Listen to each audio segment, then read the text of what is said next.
Ketua Badan Anggaran DPR RI, Said Abdullah meminta pemerintah untuk tidak menambah atau melantik jajaran staf khusus kementerian saat kebijakan efisiensi anggaran yang dilakoni pemerintahan Presiden Prabowo.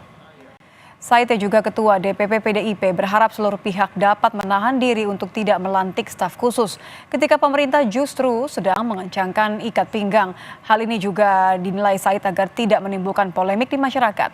Sebelumnya Kementerian Pertahanan melantik selebritas Deddy Corbuzier menjadi staf khusus Menhan bidang komunikasi sosial dan publik pada 11 Februari 2025. Deddy memang bukan satu-satunya selebritas yang masuk jajaran pemerintahan Prabowo Gibran.